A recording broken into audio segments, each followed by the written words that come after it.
The Portuguese Colonial War, also known in Portugal as the Overseas War or in the former colonies as the War of Liberation, was fought between Portugal's military and the emerging nationalist movements in Portugal's African colonies between 1961 and 1974. The Portuguese regime was overthrown by a military coup in 1974, and the change in government brought the conflict to an end. The war was a decisive ideological struggle in Lusophone Africa and surrounding nations and mainland Portugal. The prevalent Portuguese and international historical approach considers the Portuguese Colonial War as a single conflict fought in three separate theatres of operations. However, some other approaches consider the existence of three distinct conflicts: the Angolan War of Independence, the Guinea-Bissau War of Independence, and the Mozambican War of Independence. Occasionally, the brief conflict that led to the 1961 Indian annexation of Goa is also included in the historical scope of the Portuguese Colonial War. Unlike other European nations during the 1950s and 1960s, the Portuguese Estado Novo regime did not withdraw from its African colonies, or the overseas provinces as those territories had been officially called since 1951. During the 1960s, various armed independence movements became active in these Portugal-administered territories, namely in Angola, Mozambique, and Portuguese Guinea. During the ensuing conflict, atrocities were committed by all forces involved. The decolonization and independence of several African states after World War II, the invasion of Goa by Indian armed forces and the Santa Maria hijacking, and the achievements of the African-American civil rights movement,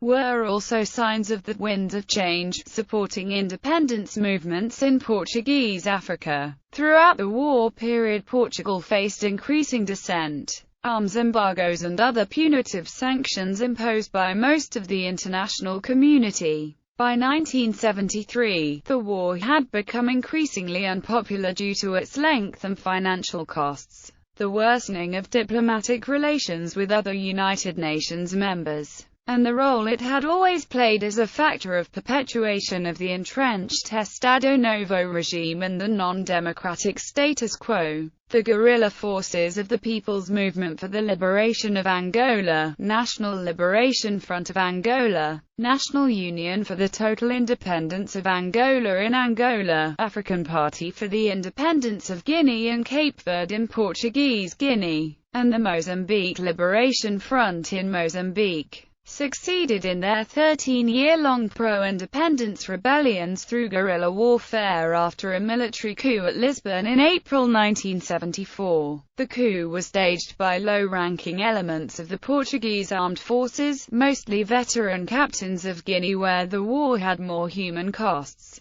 and also, unlike the other theatres of war, where the military could not control part of the territory. The armed forces movement overthrew the Estado Novo government in response to the ongoing and stalemated war in Portuguese Guinea, and in rebellion against the unpopular new military laws that were to be presented the following year. Under these laws, by militia officers who completed a brief training program and had served in the overseas territories' defensive campaigns, could be commissioned at the same rank as military academy graduates. After the coup, the newly installed revolutionary Portuguese government withdrew all overseas military forces and agreed to a quick handover of power for the African guerrillas. The end of the war after the Carnation Revolution military coup of April 1974 in Lisbon resulted in the exodus of hundreds of thousands of Portuguese citizens plus military personnel of European, African and mixed ethnicity from the former Portuguese territories and newly independent African nations. From May 1974 to the end of the 1970s, over 1 million citizens left these former colonies, and would restart their lives predominantly in Portugal, South Africa, North America, the rest of Western Europe and Brazil. This migration is regarded as one of the largest peaceful migrations in the world's history. The former colonies faced severe problems after independence.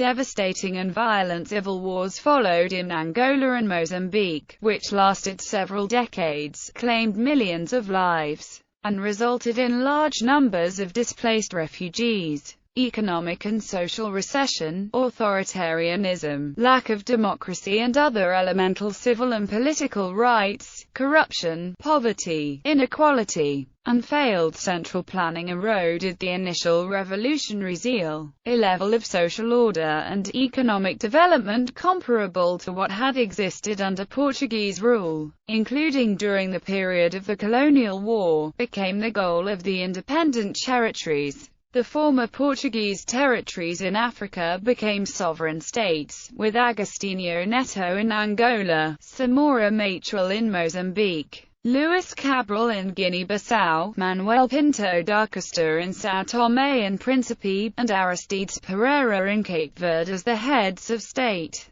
Political context: 15th century. When the Portuguese began trading on the west coast of Africa, in the 15th century, they concentrated their energies on Guinea and Angola, hoping at first for gold. They soon found that slaves were the most valuable commodity available in the region for export. The Islamic Empire was already well established in the African slave trade, for centuries linking it to the Arab slave trade. However, the Portuguese, who had conquered the Islamic port of Ceuta in 1415 and several other towns in current-day Morocco in a crusade against Islamic neighbors, managed to successfully establish themselves in the area. But the Portuguese never established much more than a foothold in either place. In Guinea, rival Europeans grabbed much of the trade while local African rulers confined the Portuguese to the coast. These rulers then sent enslaved Africans to the Portuguese ports, or to forts in Africa from where they were exported.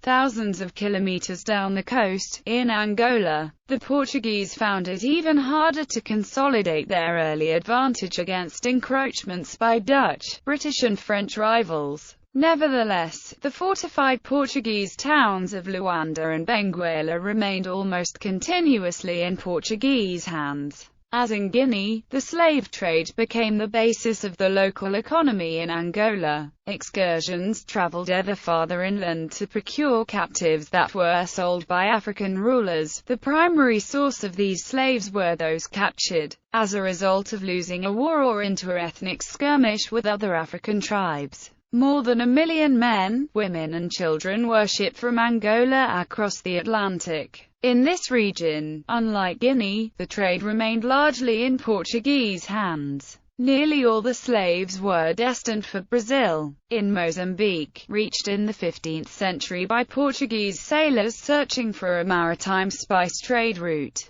The Portuguese settled along the coast and made their way into the hinterland as sertanejos. These sertanejos lived alongside Swahili traders and even obtained employment among Shona kings as interpreters and political advisors. One such sertanejo managed to travel through almost all the Shona kingdoms, including the Mutapa Empire's metropolitan district, between 1512 and 1516. By the 1530s, small groups of Portuguese traders and prospectors penetrated the interior regions seeking gold, where they set up garrisons and trading posts at Sena and Tete on the Zambezi River and tried to establish a monopoly over the gold trade. The Portuguese finally entered into direct relations with the Morné Mutapa in the 1560s. However, the Portuguese traders and explorers settled in the coastal strip with greater success, and established strongholds safe from their main rivals in East Africa, the Omani Arabs, including those of Zanzibar. Scramble for Africa and the World Wars. Portugal's colonial claim to the region was recognized by the other European powers during the 1880s. During the Scramble for Africa, and the final boundaries of Portuguese Africa were agreed by negotiation in Europe in 1891. At the time, Portugal was in effective control of little more than the coastal strip of both Angola and Mozambique. But important inroads into the interior had been made since the first half of the 19th century. In Angola, construction of a railway from Luanda to Malange, in the fertile highlands, was started in 1885. Work began in 1902 on a commercially significant line from Benguela all the way inland to the Katanga region, aiming to provide access to the sea for the richest mining district of the Belgian Congo. The line reached the Congo border in 1928. In 1914, both Angola and Mozambique had Portuguese army garrisons of around 2,000 men, African troops led by European officers. With the outbreak of World War I in 1914, Portugal sent reinforcements to both colonies, because the fighting in the neighboring German African colonies was expected to spill over the borders into its territories. After Germany declared war on Portugal in March 1916, the Portuguese government sent more reinforcements to Mozambique. These troops supported British, South African and Belgian military operations against German colonial forces in German East Africa. In December 1917, German colonial forces led by Colonel Paul von Lettow-Vorbeck invaded Mozambique from German East Africa. Portuguese, British and Belgian forces spent all of 1918 chasing Lettow-Vorbeck and his men across Mozambique, German East Africa and northern Rhodesia. Portugal sent a total of 40,000 reinforcements to Angola and Mozambique during World War I. By this time the regime in Portugal had been through two major political upheavals, from monarchy to republic in 1910 and then to a military dictatorship after a coup in 1926. These changes resulted in a tightening of Portuguese control in Angola. In the early years of the expanded colony, there was near-constant warfare between the Portuguese and the various African rulers of the region. A systematic campaign of conquest and pacification was undertaken by the Portuguese. One by one the local kingdoms were overwhelmed and abolished. By the middle of the 1920s the whole of Angola was under control. Slavery had officially ended in Portuguese Africa, but the plantations were worked on a system of paid serfdom by African labor composed of the large majority of ethnic Africans who did not have resources to pay Portuguese taxes and were considered unemployed by the authorities. After World War II and the first decolonization events, this system gradually declined.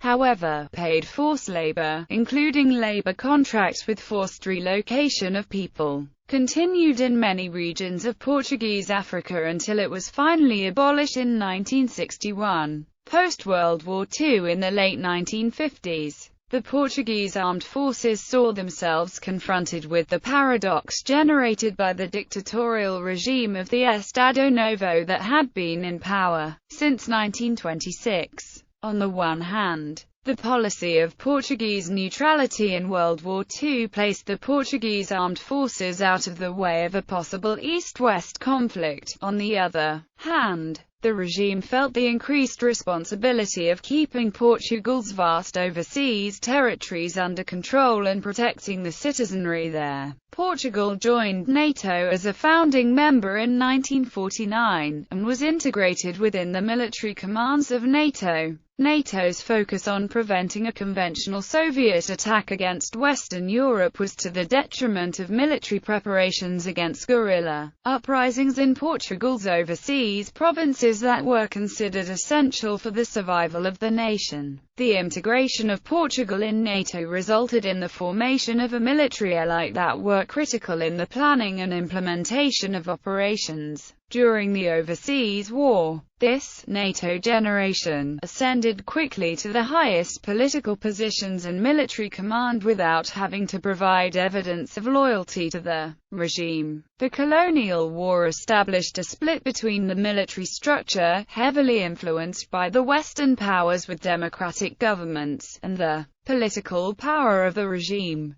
Some analysts see the Botelho Monas coup against the Portuguese government and backed by the U.S. administration as the beginning of this rupture, the origin of a lapse on the part of the regime to keep up a unique command center, an armed force prepared for threats of conflict in the colonies. This situation caused, as would be verified later, a lack of coordination between the three general staffs. The United States supported the Union of Peoples of Angola, headed by Holden Roberto. With this support, the Congo Leopoldville-based UPA attacked Portuguese settlers and Africans living in Angola from bases in the Congo. Many of the African farm workers living in northern Angola worked under labor contracts that required seasonal relocation of workers from the desertified southwest and Bailando areas of Angola. Photos of Africans killed by the UPA, which included photos of decapitated civilians, men, women and children of both white and black ethnicity,